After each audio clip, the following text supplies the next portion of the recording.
pengertian positivisme. Positivisme merupakan aliran filsafat yang menganggap pemerolehan ilmu bersumber kepada hal yang faktual, bukan pada hal yang metafisis. Positivisme menggabungkan pengalaman inderawi dan rasionalitas akal. Bagi positivisme, pengalaman diperlukan sebagai alat untuk menemukan data sebanyak mungkin, agar kemudian akal mampu untuk mendapatkan suatu hukum yang bersifat universal. Aliran positivisme melakukan pendewaan terhadap ilmu pengetahuan dan metode ilmiah. Diperkenalkan oleh Auguste Comte. Comte bersama paham positivisnya membagi tahapan manusia menjadi 3 tahap, yakni teologis, metafisis, dan positif. Yang pertama adalah tahap positif. Tahap positif inilah tahap tertinggi seorang manusia. Yang kedua adalah tahap teologis, ialah tahap di mana manusia mulai meyakini adanya kekuatan dari kodrati di dunia ini. Tahapan ini disebut sebagai tahapan paling gelap dalam kehidupan manusia. Yang ketiga adalah tahapan metafisis, yang merupakan peralihan dari peradaban manusia yang mulai mencoba memahami sesuatu di belakang fakta di dunia ini merupakan peran dari kekuatan supranatural. Dari entitas metafisik atau substansi, roh, esensi, dan ide. Kemudian tahapan tertinggi dalam kehidupan manusia adalah tahapan positif, yakni tahap manusia berpikir secara realita. Dalam tahapan ini berpikir real, faktual, dan pengetahuan. Kemunculan dan konsep ajaran positivisme. Positivisme dipopulerkan oleh Auguste Comte. Comte lahir di Montpellier pada tahun 1978 dari keluarga pegawai negeri yang menganut agama Katolik. Comte merupakan ilmuwan Perancis yang memiliki latar belakang kesarjanaan matematika dan fisika. Ia merupakan mahasiswa dan kolega Saint-Simon selama beberapa tahun. Selain itu, pemikiran positivisme Comte ini juga banyak dipengaruhi olehnya. Positivisme merupakan penggabungan dari pengalaman inderawi dan rasionalitas. Bagi positivisme, pengalaman diperlukan sebagai alat untuk menemukan data sebanyak mungkin, agar kemudian akal mampu untuk menemukan hukum yang universalitik. Adapun pengalaman yang diterima hanya terkukung pada pengalaman yang bersifat objektif. Berdasarkan pemahaman positivistik, maka pengetahuan kita itu terpusat kepada fakta-fakta dan hubungan antara fakta-fakta tersebut.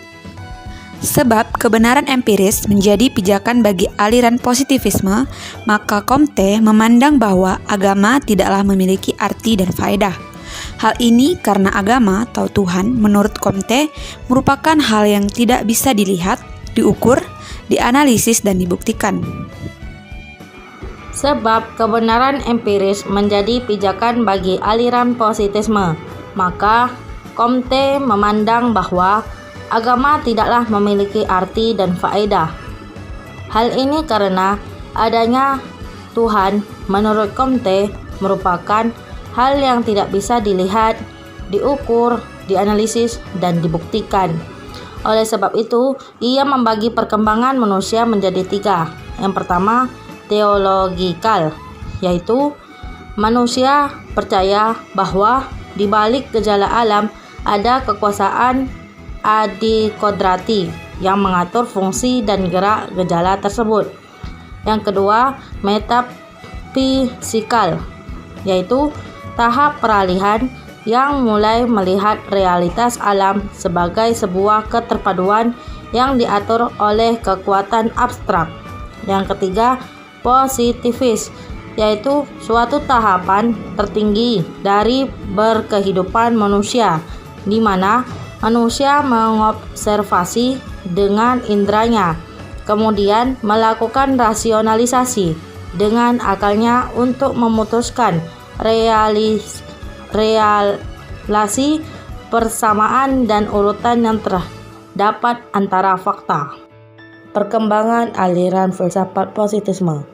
Positisme logis membatasi pemikiran manusia kepada sesuatu yang mampu dibuktikan dengan pengamatan atau analisis definisi dan relasi antara istilah-istilah. Pengetahuan ilmiah dalam positivisme logis berkenaan dengan 3 komponen, yakni bahasa teoritis, bahasa observasional, dan kaidah korespondensi yang mengaitkan keduanya.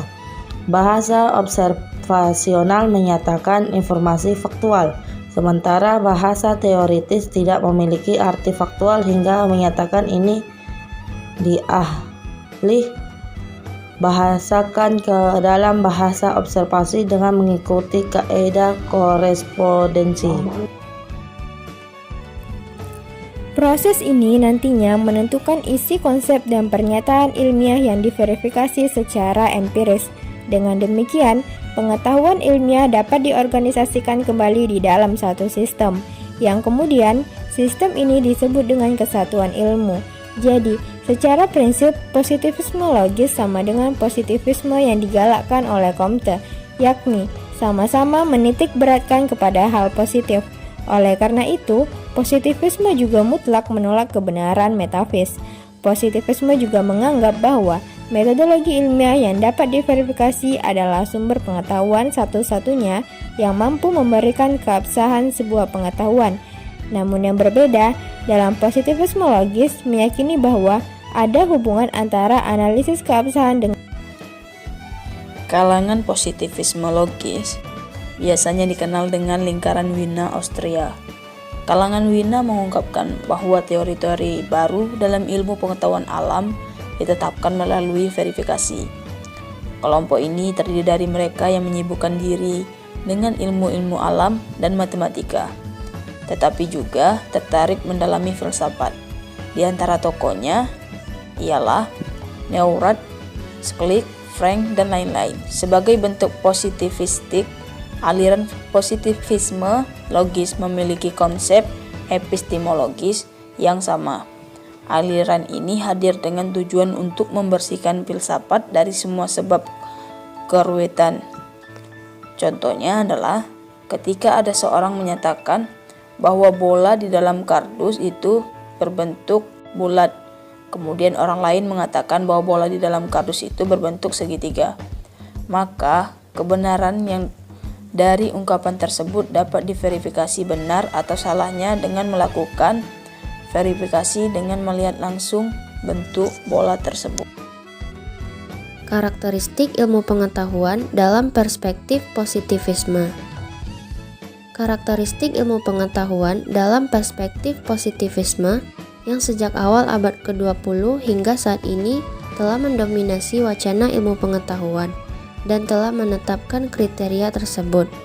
Sebuah ilmu pengetahuan dapat dikatakan sebagai ilmu pengetahuan yang benar mengikuti kaidah ilmiah. Adapun untuk memenuhi kriteria tersebut, maka sebuah ilmu harus memiliki pandangan dunia positivistik sebagai berikut. Yang pertama adalah objektif, yaitu teori-teori tentang semesta haruslah bebas nilai. Yang kedua, fenomenalisme. Ilmu pengetahuan hanya berbicara tentang realitas berupa impresi-impresi tersebut. Yang ketiga yaitu reduksionisme, yaitu realitas direduksi menjadi fakta-fakta yang dapat diamati. Yang terakhir yaitu naturalisme, yaitu keteraturan peristiwa-peristiwa di alam semesta yang meniadakan penjelasan supranatural. Susunan ilmu pengetahuan yang berkaitan dengan positivisme.